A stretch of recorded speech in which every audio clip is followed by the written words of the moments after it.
Good afternoon. Thank you for joining us today for today's webcast, POS Ransomware, Imagine the Impact. Are you ready for the next big threat? We are very excited to talk to you today about two trends we see on a collision course: the continued frequency of point of sale as a target, and also the astronomical rise in ransomware. We're also going to introduce you to a new free ransomware self-assessment that will allow you to quickly get a snapshot of your organization's ransomware risk level, approximate business impact, and most importantly, specific recommendations to protect against ransomware. Let's turn it over to John Chrisley, who is the Global CISO for Netshurian and Event Tracker. John? Well, good morning, everyone. Happy to be here and happy to be with you. I come to you today to talk to you about some trends and things that we see going on in the industry, things that customers are sharing with us, and ways to prevent it from happening to you.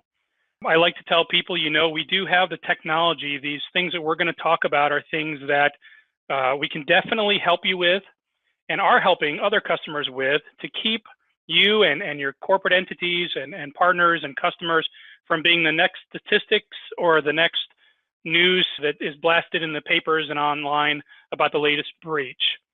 A little bit about myself. I've been here with Netshurian and Event Tracker for a little over a year now. I handle the corporate compliance for the companies, both internal and externally advising customers about compliance topics.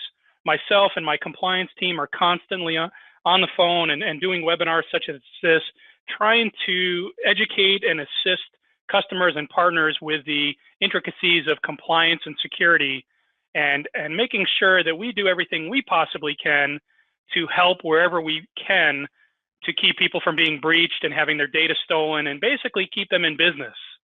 We're going to talk a little bit during this webinar about why a breach or those kind of things could really take you out of business. What is the impact? We're going to talk a little bit about that. As you can tell, I do a lot of study as evidenced by the letters and certification, and you have to in this business because the security threat is changing every day. The security landscape, the type of attacks that are coming at you, the types of attacks that we're trying to protect you against, they're changing every day. So we constantly have to be on the lookout and educating ourselves and sharing that knowledge through webinars like this to make sure that we all are as educated as possible, again, to make sure that we can continue to do the business that we're actually in. Let me talk a little bit about Netshurian and Event Tracker. Netshurian provides secure, resilient, and compliant networks for multi-location businesses. What we do is we put in enterprise-class equipment, meaning firewalls, and we centrally manage them, and we make them affordable for businesses of all sizes. I'm very proud to say that we're definitely pioneering advanced threat protection at the merchant level. This is technology and techniques and solutions that have previously only been available to the largest of companies with the largest of budgets. So if you're a small to medium-sized business, whether you own one site or you own 100, it really takes a lot of, yes, technology and people to really secure yourself the right way.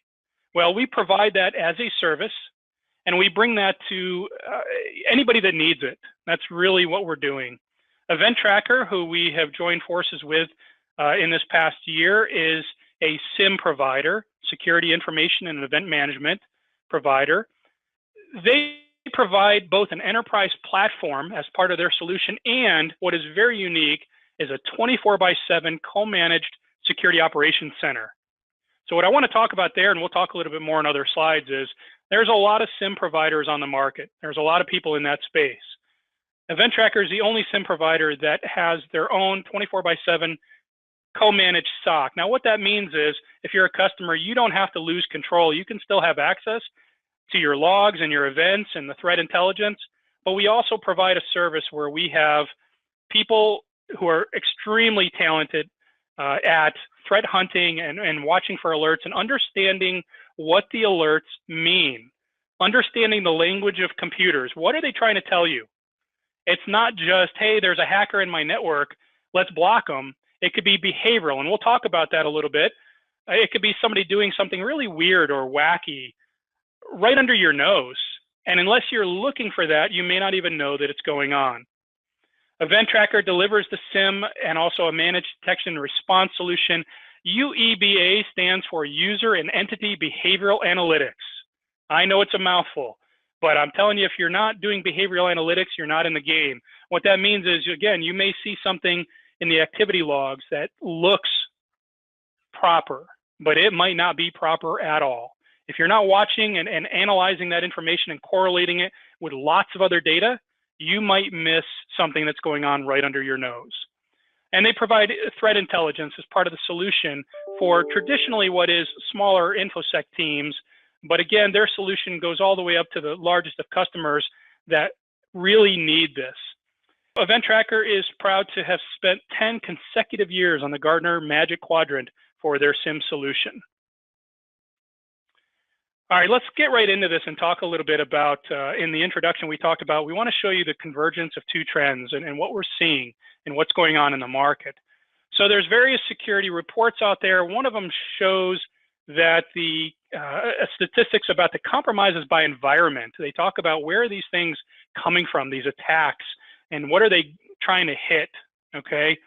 And what you're seeing here in this chart is that in 1 year, from 2015 to 2016, the incidents that are affecting point of sale systems increased from 22% to 31%. And of course, these are only the ones that were reported. So you can only imagine the ones that went on that were not reported. But this is very significant because we're talking point of sale systems. So, you know, we talk to customers at times and they'll say, well, you know what, I'm not in retail. And I argue with that and say, are you sure? You know, you don't have to be a burger place or you know, somebody, you could be a small medical office, a doctor's office, a hospital. Anybody who takes payments is what we're talking about when we talk about point of sale. So you want to think about your own business or the customers that you support. If you happen to be a partner or a reseller, how many of them take a credit card in any way, shape, or form? Well, they're doing point of sale. And those are the areas that are being attacked because, to put it just plain and simple, the hackers want the point of sale, you know, the credit card data. They want that data, okay?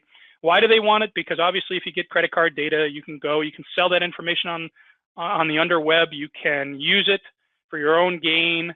It's all over the board. So we're seeing that, you know, the attacks have increased significantly. Obviously, everyone hopes that with the introduction of pin and chip technology to the point of sale world, or, you know, within the PCI world, that this will not continue. But I dare say that unless people do convert to pin and chip and other technologies like what we're going to talk about, they're going to leave themselves exposed, and this number will just continue for them. We're also seeing the incidence of ransomware grow at a blistering pace, okay? In 2015, there were 3.8 million reported incidents of ransomware, as indicated by this study. In 2016, it was up to 638 million separate incidents. Again, these are how many that were reported. How many actually happened, you know, is anybody's guess, but these are what's reported. And so ransomware is not just a buzzword, not just a scare tactic, but a real issue for businesses of all sizes. I can tell you, sitting at a level within the organization where I see companies of all sizes, all verticals, some have security programs in place, some don't, that ransomware is the biggest issue right now affecting these people, because when ransomware hits your point of sale stations and your back office machines, you don't process payments any longer. And that's a real big threat to your business. So let's talk about the business of cybercrime. I talked a little bit about why do people want this data. You're seeing the stolen card value now decline due to market saturation. There are so many credit cards, stolen credit cards, compromised credit card numbers that are on the underweb, you know, the dark underbelly of the internet, that they're going down in price. It used to be that you could get credit card numbers for $20 to $30 per number. Now, typical average is $5 to $10 per credit card number, because there's so many out there. So the value of these stolen credit cards themselves is going down. But what we're seeing is now the hackers and the cyber criminals are moving towards ransomware. Because of why? Well, let's talk a little bit about that here. On the right-hand side of the slide, you're seeing the dwell time. You know, card theft, to steal a credit card from an organization usually requires months and a lot of planning and a lot of covert technology and all sorts of things. Just think about what it takes or what it could take to get credit cards out of an organization. That could take a long time. But ransomware, like a virus, can spread in minutes. So if you're successful in getting your ransomware into an organization, it could be minutes later and you could lock all their machines. And I say could lock, this actually does happen. Unfortunately, there's too many stories out there to even point at, but this does happen to people every single day now.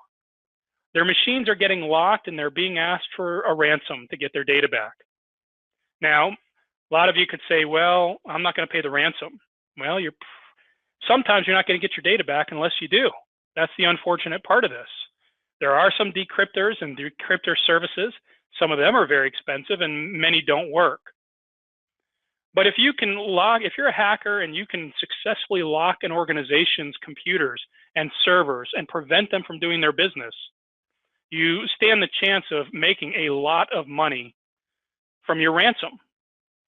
So what we want to look at is, what would a retailer pay a ransom to avoid losing 1, 2, or 3 days of revenue? And if you think that being down for 1, 2, or 3 days is not realistic, we're going to talk about a couple stories as we go. It's a reality.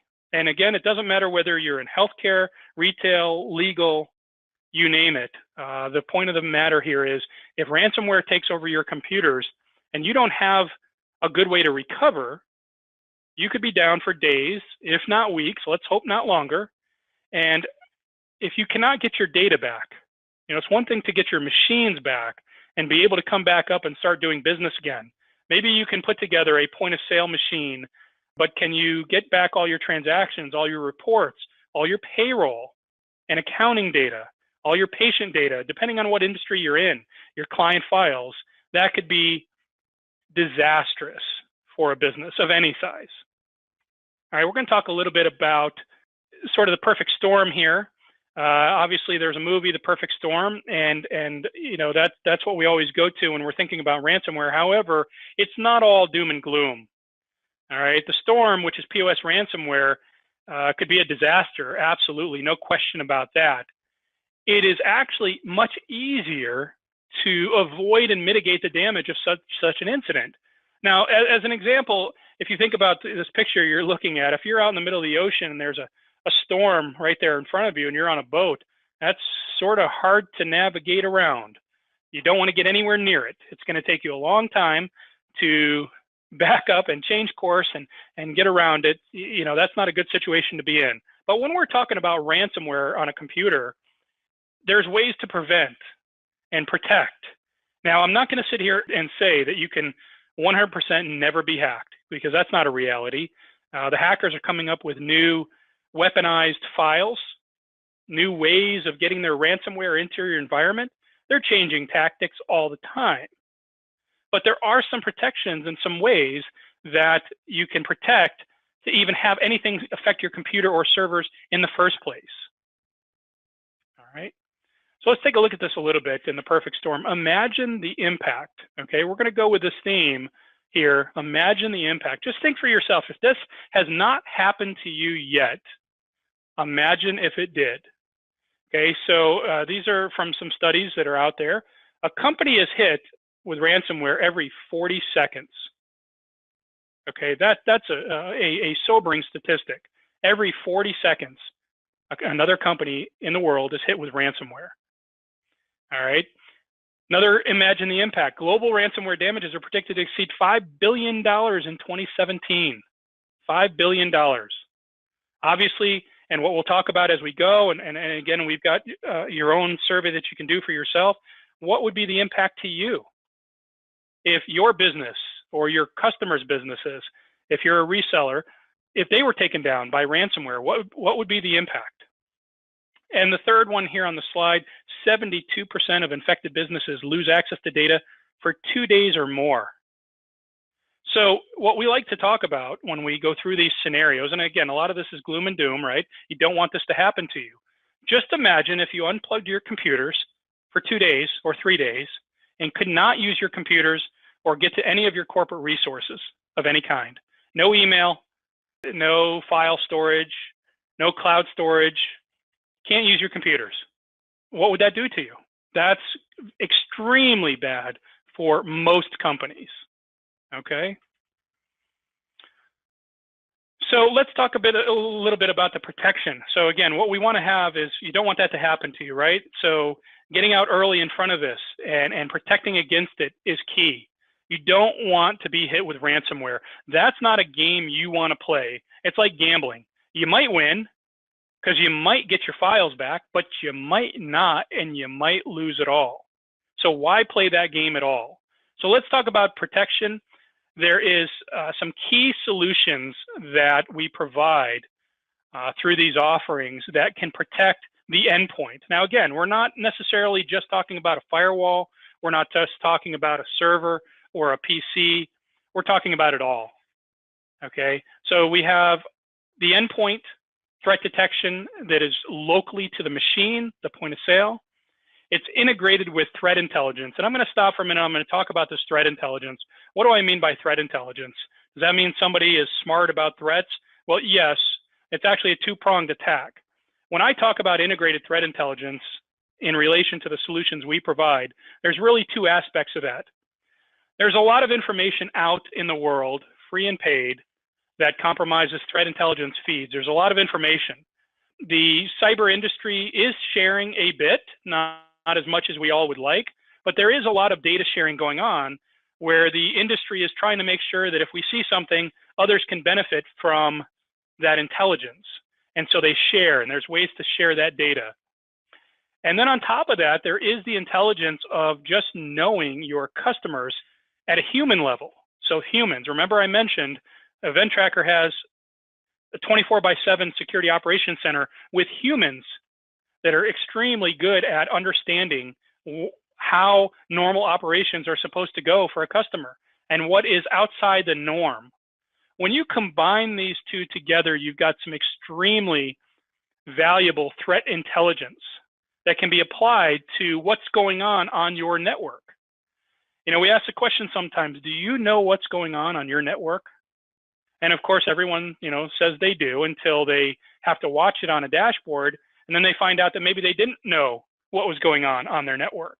So it's very important to have systems that are watching, but also to have people that are understanding what's going on and what is outside the norm so that can be reacted to, and hopefully bad issues are prevented before they become disasters. And then the managed detection and response, MDR part of this is making sure that there's the ability to either have an IT administrator notified that, hey, we see this going on, you might want to look into this, or actions that are taken automatically. There's many things that can go on that you may want to handle in a non-automatic way. If you have an employee who logged into the VPN and downloaded some customer lists at 3 in the morning on a Sunday, is that normal for you or not? Well, that's your business decision, right? But if you don't even know that person downloaded the customer roster at 3 in the morning, or what if they remoted into your store or into your healthcare or your law firm and they downloaded some data, or they came in and they deleted all their data? Do you even know that happens until it's way too late? So you've got to have something that is watching, detecting, notifying, so that you can make an educated decision on how best to respond. And we're here to help. So here's another, imagine the impact, and it's under the category of what's the cost of doing nothing. A lot of people say, I don't need that. That's a bridge too far. I'm going to wait till something happens. Well, think about ransomware that we just talked about. 1 in 5 businesses that paid the ransom never got their files back. And these people, these companies are paying tremendous amounts of ransom, thinking, okay, I'll just bite the bullet, I'll pay the ransom, I'll pay in Bitcoin. I'll go ahead and do the thousands upon thousands of dollars on average that I'm being asked for. Sometimes it's tens of thousands of dollars. I'll pay the money. I got to get my files back. Well, 1 in 5 never got their files back. That's also not a very good statistic. I know for a fact that some companies get partial files back. So some of these hackers aren't even that good at decrypting things they've encrypted for you. So this is, again, just a game you don't want to play. This is an area you want to stay away from. If we can help and make sure that your systems are not affected by ransomware, then that's what you want to do. All right, so let's talk about ransomware defense for retail. It is sometimes very difficult for retail, the smaller and even the medium-sized organizations or resellers and groups to deploy and manage and use the combination of this expertise and tools that I just talked about. What our solution provides is early detection of targeted and advanced threats and insider threats as well. This is not just the hacker from another country that wants to break into your environment and lock all your files or steal all your data. It could be a disgruntled worker or somebody who's leaving for another job that you wouldn't see coming. It could be any of those. That's an insider threat. Well, we want to make sure that you're covered for all of that. And so there's 2 flavors of the Event Tracker product here that are shown. The Symphonic Enterprise is for retail enterprises with more advanced needs, sort of the larger enterprises, many systems and lots of sites and that sort of thing, where Netsharian SIM at the Edge has been crafted for the franchise retail and hospitality enterprises. And what you're looking at here at the bottom in these boxes is the mix of solutions at a very high level. So you've got the SIM and centralized log management. Now, if you know anything about log management, you know that for a lot of compliance mandates, especially PCI, you've got to have file integrity monitoring and logs, and they've got to be stored for at least a year. They've got to be secure and all that. And that's something that most companies don't know how to do or don't want to do on their own. So we provide that. Then you have the threat intelligence and the detection and response part of that, which is, well, great, now we have your logs and we have a SIM that can correlate activity. What do we know about that data? What is it telling us? What's the story that the data is trying to tell? Sometimes it's not completely evident, okay? So you have to have some expertise around the intelligence part of that. Vulnerability assessments. So how vulnerable are your PCs and servers and things? How easy is it for malware and ransomware to get into your environment? And do you even know? Okay, so that's another part of the solution. I think one of the most interesting parts is the user and entity behavioral analysis, UEBA, because again, behavioral analytics and behavioral analysis is really an art form in today's world. There's not enough people that understand how to take all this data, you could call it big data if you like, and really sift through it to make heads or tails of it and understand what are all these computers trying to tell me. Okay, there's a lot of noise that comes out of computers in the form of logs. And so you have to have the tools and the expertise to really dive into those and see what's going on. Otherwise, you may miss things that are right there that need to be dealt with.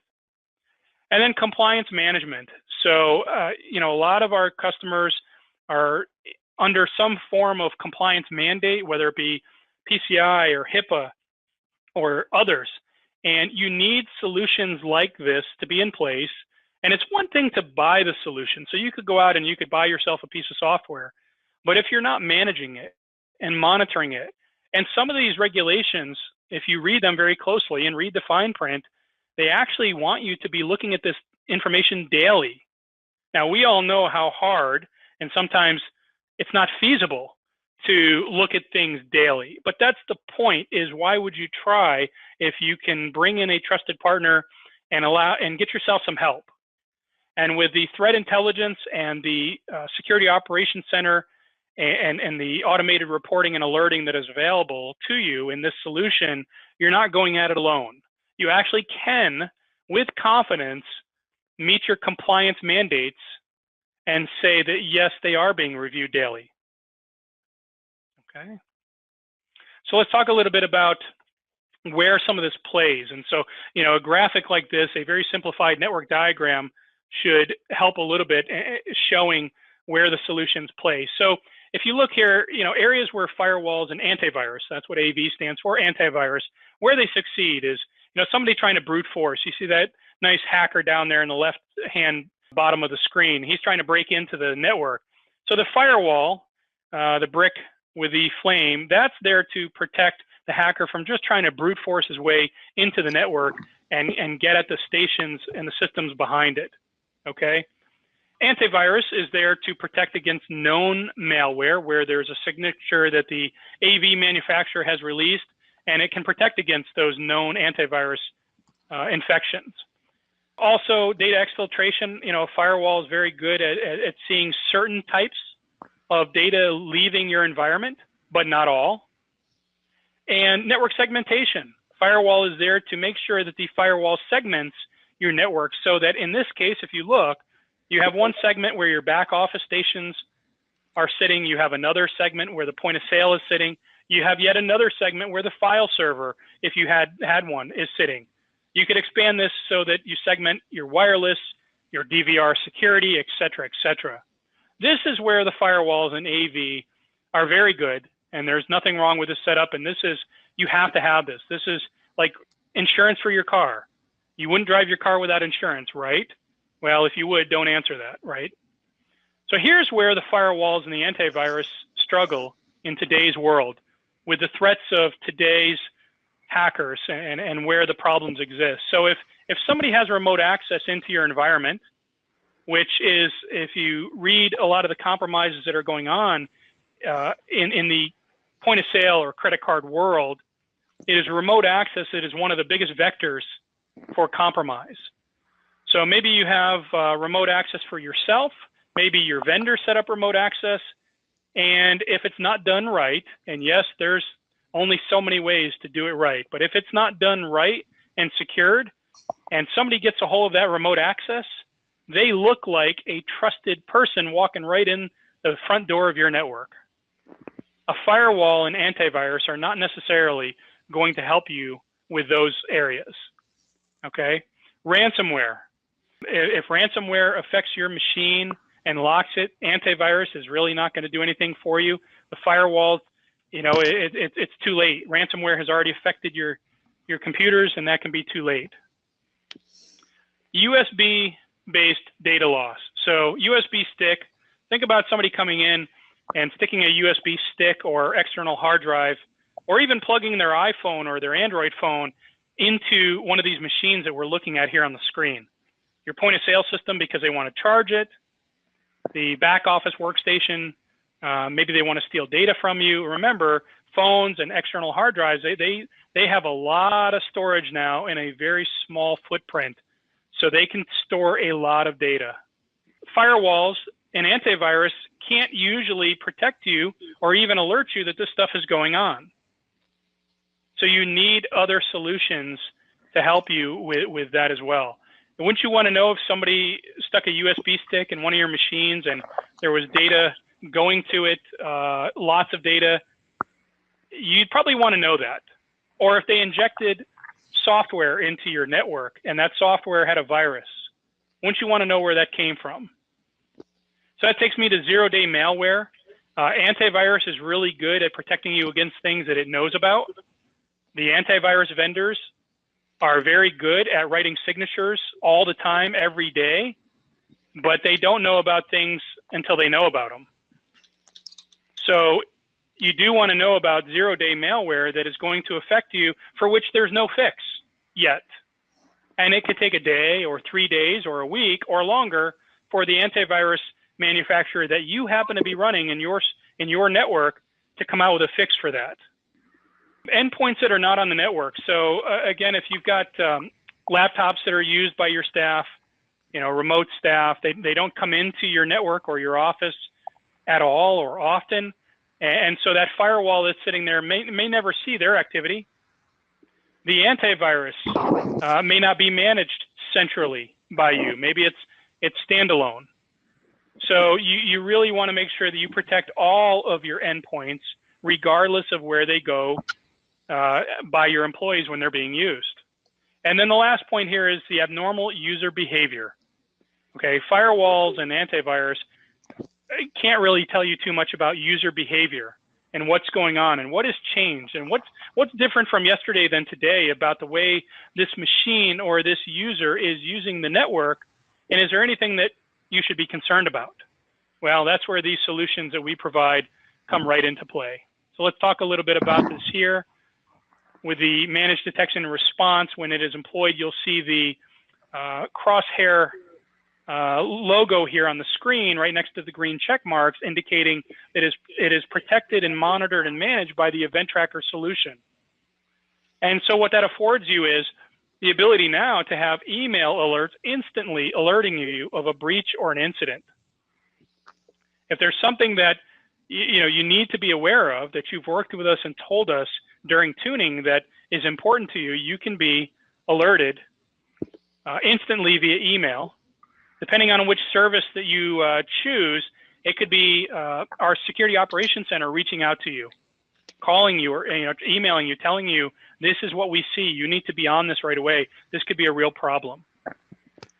You then also have the ability to have a dashboard for all your devices at all locations. Again, it doesn't matter whether that laptop is within the corporate network or outside the firewall. You can have all those devices in the dashboard so that they can be managed and monitored all in the same way, okay? And then the third part of this is an automated response for immediate resolution. Now this takes some tuning, and you can define what the rules are. If I see somebody putting a USB stick in on a point of sale device, what do I want to have happen? Do I want them to succeed in what they're trying to do? Or do I not want that to even be an option in my network, in my company, or at my store or my location? I don't want that to even be able to happen. Okay, you want automated response. You don't want to have to go around and pick up after every one of these incidents when it's way too late. And that's what the solution also provides. All right, let's take a look at this of how this would actually work.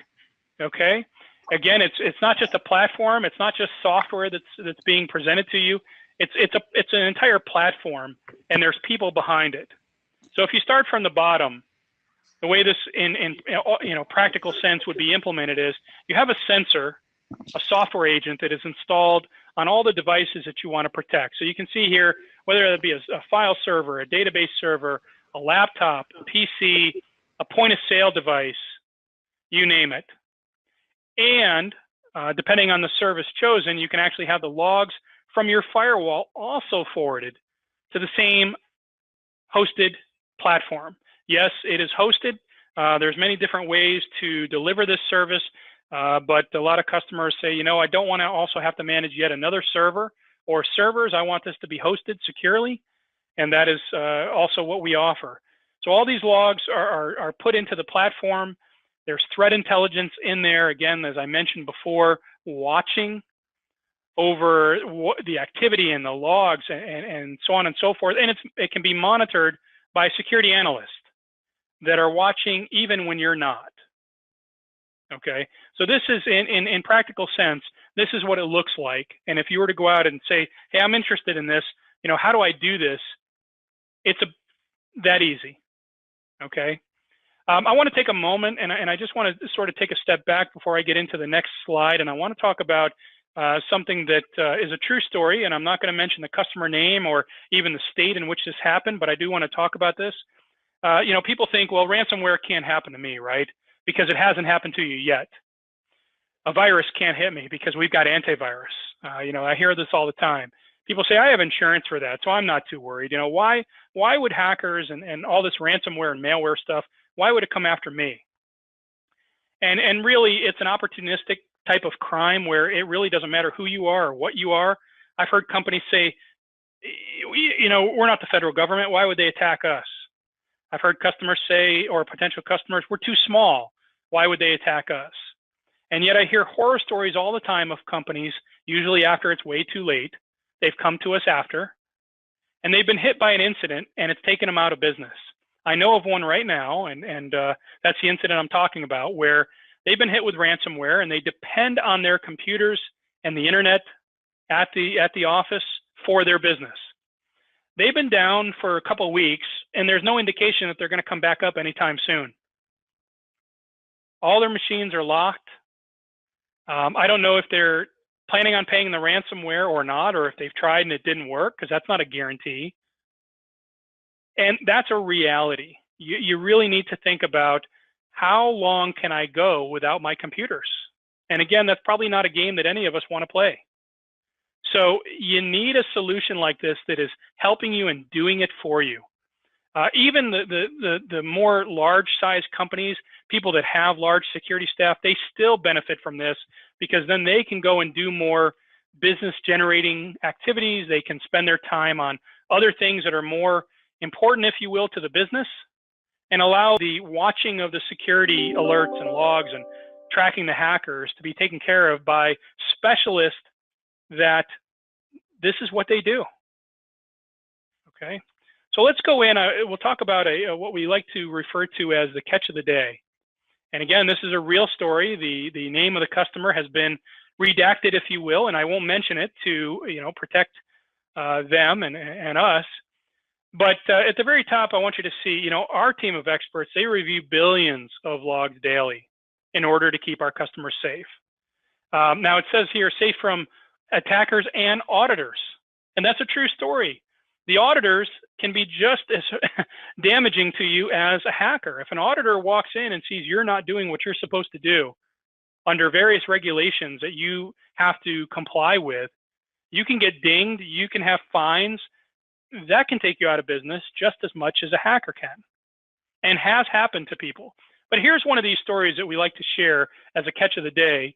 It's a story that, quote unquote, never happened, right? From files that do not exist. So this is a multi-location retail brand. The expectation from the customer was that antivirus was in place. They have antivirus, so they're good. They got good AV. It's up to date. They're paying for it. It's not even just free. It's paid antivirus. We're good. And the catch was that the Event Tracker Security Operations Center team identified the Locky ransomware on a machine that could have spread to file servers and then encrypt the business critical devices. Keyword there, could have. Why do I say that? Because it was found before it could do that kind of damage. How did it happen? Well, the system or the user was targeted with a phishing email that contained an attached document. Okay, once that document was opened by the user, that's it. The ransomware or the malware can launch, can do what, it's weaponized, it can do what it's supposed to do, lock the computers, spread, you name it. And it was found before it could do any damage. Okay, think of finding it in a dormant, sleeping bear position, waiting to come up, wake up from its hibernation. It was found before it could do that kind of damage. Now, what's the fix? Okay, the fix in this is to first, contact the customer, let them know what's going on, ask them to quarantine that. This happened to be a laptop. Quarantine that laptop or that machine, get it off the network, run different tools like Rogue Killer, on it, see if it can clean it, and if it can, you can continue business. If it can't, or you're still nervous about it, re-image the machine before returning it to service. I get called a lot by customers that ask for help and say, look, we had this issue, we had this malware, we had this ransomware, we think we're past it. What do you think we should do? And I always tell them, re-image the machine, don't trust it. It's been dirty before, and it's very hard to determine if it's clean now. Did you get it all? Did you get it out of the registry, out of the memory, depending on what it was? Do you know exactly how that virus or malware or ransomware could propagate through the system? Usually not, right? We're not the people that wrote it. So the easiest and best thing to do is to re-image the system. I've seen people that actually take the hard drive out of the machine, put a new hard drive in, and start from there. That's okay too. There's something to be said for taking a drill and putting it through the hard drive so that nobody else can get it and accidentally get your data or reuse it and get reinfected with something that was still on the machine that you didn't know was there. So this is a catch. We call these catch of the day. You can actually see these on the Event Tracker website. There are other catch of the days. This is real. This is what happens. This is why you want a solution in place. This is why you want the people at the Security Operations Center watching over your systems. They can find things at times that are going to cause you mass damage and mass confusion and take you down and take you out of business. And they can get to you before it does all that damage. And if you follow the steps that are advised about quarantining the system, getting it off the network, and possibly re-imaging the system, then you've got a great chance of it not affecting you, other than a little bit of your time or your team's time re-imaging systems. But what would you rather do? Re-image a system and put it back in production? Or be down and your systems are locked and you can't get your data and you have no idea how you're going to get your data back? Sometimes these things will actually infect or lock your NAS and SAN and cloud storage devices as well. You don't want that. All right, so let's talk about what is your particular risk level, okay? Every one of you on the phone comes from different companies, different size companies, different industries, different profiles, and different needs, right? So it's not a one-size-fit-all as to how this affects you. You know, there's a lot of numbers that are out there. If you read the various reports that come out every year, and people say, well, the average breach will cost an organization X amount of dollars. And you can look at that and say, wow, that's either right on, or wow, that's way too low, or my goodness, that seems really high for our industry and our type of operation. So what we've done is we've actually come up with a way. It's a free self-assessment tool, and it's on the websites of both Neturian and Event Tracker here. You can see the links, and you can go and take this free assessment, and you can walk through. It's very quick and very easy. And what you get at the end of it, it walks you through and it asks you about your environment, asks you different things that you have in place, and what it's trying to do is get to the revenue impact potential. Wants to show you your customized and tailored profile, if you will, of what we estimate would be the effect if you were hit with ransomware. And along with this, we obviously, anybody that goes through this, we would like to talk to you about it. And if you don't have solutions in place that can proactively monitor and protect you, as well as what I've just showed you during this webinar, then we definitely want to talk to you. We want to make sure that you can get the tools and the protection. As I said in the beginning of the webinar, we have the technology now. This is not something that you have to take lying down without a solution in hand. We have the technology, we have the people, we have the expertise. We have the interest in protecting you and your business and your brand and your operations. And probably most important, protecting your customers and their data. So please go out, take the free self-assessment when you have a moment. Send the links or the website to your colleagues, to your customers, to other business partners of yours. Have them take this and find out what it shows you, what kind of risk impact it's showing you. See if you agree with it, and then talk to us. We'll be in touch after this is done and try to work with you and say, okay, now that you see this, what do you want to do about it? Would you like to protect yourself against this? And it's really good justification for anyone in an executive or board capacity or director position that has to justify bringing these kind of solutions to the forefront. You can bring this recommendation or this analysis forward and say, look, we've done this and this is what it shows. Very impactful, okay? With that, everyone, I'm going to just pause for a moment and we're gonna look at some questions, and hopefully I'll have some good answers for you to those questions. So I'm gonna ask David if anybody has posed any questions in the chat window, please. Yes, thank you, John. We've had several questions come in. I want to start with this one. This goes way back to the beginning of the webcast today when you were talking about the convergence of two trends and the business of cybercrime. We had a question of, are you talking about devices such as NCR or Fujitsu, or are you also talking about Amazon sales using Amazon payment processing? Yeah, very interesting topic. So, and a very long answer, so I'll try to keep it short. Really what I'm focusing on at the moment are devices, under your control in your environment.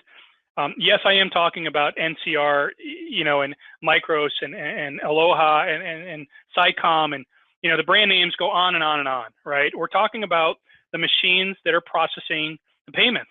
No longer is this the old department store register that I was used to as a child, going shopping with my parents and seeing this cash register that was definitely not a computer, was not connected to any network. It was just a cash register. Gone are those days. Most registers these days are running atop a PC platform of some kind, a computer platform. It is no different in most cases from any other computer that you or I would use at our desk. Sure, they've got some good gadgets hooked up to them, like credit card swipes or pin and chip devices or poll displays and other things, but these are computers. So if you're running, especially if you're running Windows as an operating system, not to pick on Windows, that's not the only payment processing type of operating system out there, but it's very prevalent. If your point of sale is running Windows, you're on a computer just like I'm sitting on a computer right now talking to you. And these computers need to be patched, have antivirus, and be protected against these kind of threats. Now, if you're processing in the cloud, it really depends on what kind of cloud you're processing. Sometimes your server is in the Amazon cloud. It's still yours. It's dedicated to you. Your point of sale or your application is in the cloud. If somebody has stood it up for you in the Amazon cloud or Azure or those kind of things, you have a server, but it's just not in your data center. It's somebody else's data center. Those need to be protected, okay? Now, as the industry moves towards point-to-point encryption, towards cloud-based processing, where there's less and less, where somebody's actually handing you a credit card and you're swiping it, where all the data is encrypted end-to-end, then security becomes less and less of an issue. But there's so many businesses out there still today, as I'm sure you're all aware, that are still doing swipe cards. They're not ready for pin and chip. At least 3/4 of the places I shop at still do swipe. And those some of those swipe readers are plugged into the computer, some are not. And so, we're really talking about the computer devices that are supporting payment and operations. Again, this could be, if you're in healthcare, it could be a patient registration desk. It could be, some office admin's computer. But again, we're talking about point of sale. So anywhere a credit card is taken, that could be, exactly what we're talking about. So I hope that answers the question. I'm always available. Just reach out to me after this webinar to really dive in. It's on a case-by-case basis. I think everybody has a unique implementation, a unique solution installed.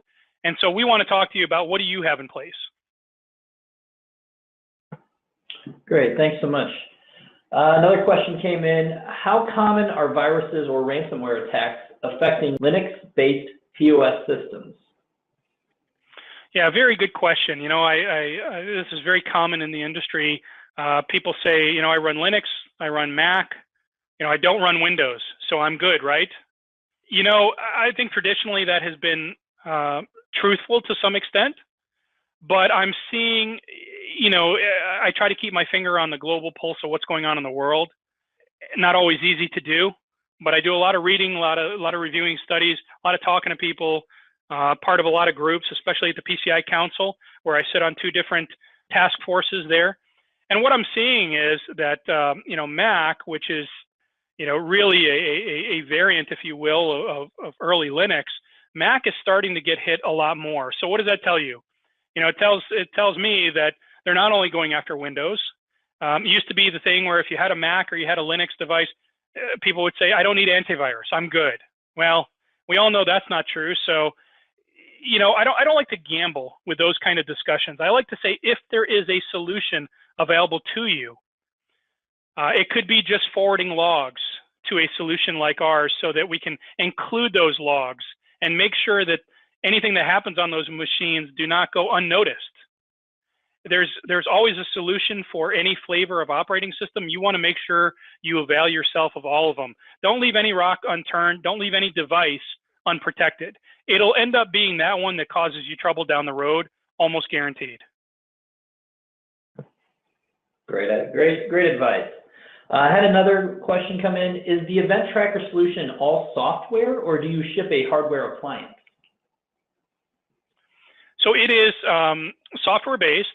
There's many ways to put this at a customer site or a partner site if you happen to be a reseller or an MSP and you're on the phone. There's many different ways. So there does have to be a server behind the scenes somewhere. Now, for our customers, most all of them, we host a server in our secure data center because they don't want to take on the hassle or the risk of running that server. We have partners that also ask us to host the server for them. We have partners that say we want to host the server ourselves.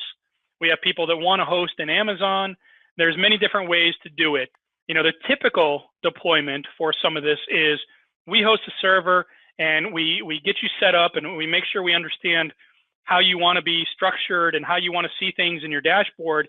And then really all that's required, I mean, this sounds harder than it is, but it's really not that difficult, is there has to be a software agent or a sensor installed on the machines that you want to protect or monitor. And depending on what you want to do in your subscription, you have to forward the firewall logs to this solution as well. So again, there's many different ways to deploy this depending on exactly what you're comfortable with and what you want to do with this. We try to make it as easy as possible so people don't have to go out and like I experienced as a CISO in many jobs in my career where I had to stand up a server or many servers. Sometimes I had to hire staff. I had to send them the training. It was very heavy, awkward, and expensive.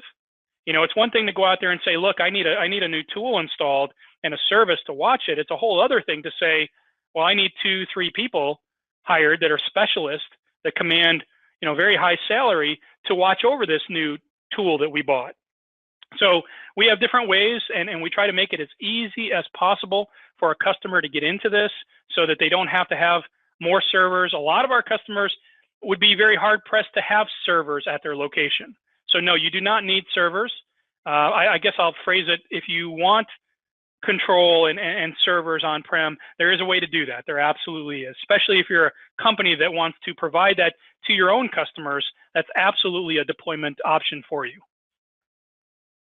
Do you offer services to assist with PA DSS certification through PCI? So let me talk about the services that we do offer for PCI. We have compliance offerings. What we like to tell people is we cannot do it for you, but we give you a lot of tools on your tool belt to help you get compliant. Specifically as it relates to PCI, we have solution briefs out on our website. Especially on the event tracker side, you can take a look at a very nice solution brief that talks about exactly how that solution matches up to various areas of PCI by section. And on the Neturian side, we have had for a long time a compliance package that includes a whole host of solutions that everything from a compliance portal to do your self-assessment questionnaires, same place to do your external vulnerability scans that are required quarterly, internal vulnerability scanning ability so that you can cover that as well, rogue access point detection, you name it. There's a whole solution stack there for you, and it's the customers that use that find it a whole lot easier than trying to do all this on their own. So the quick answer is yes, we have solutions available across the board to help you get and stay and prove compliant under PCI. And I'd be happy to talk to anybody about that as needed. Just reach out to me anytime and we can go through those in depth. Another question just came in. Do you use threat intelligence to find new attacks? Yes, absolutely. As I mentioned early on in the presentation, threat intelligence is a very big part of our world. You would not be in our business if you didn't rely on and depend on that additional threat intelligence that is out there. Again, we can't see everything that's going on in the world, neither can anybody else. So if we share information and we subscribe and participate and ingest and apply the intelligence of what's going on around the world, then we all can be smarter and make sure that we're not missing something for our customers that somebody else has already seen going on. Maybe it's affecting government in another country, but it could affect our customers. So yes, we absolutely utilize threat intelligence.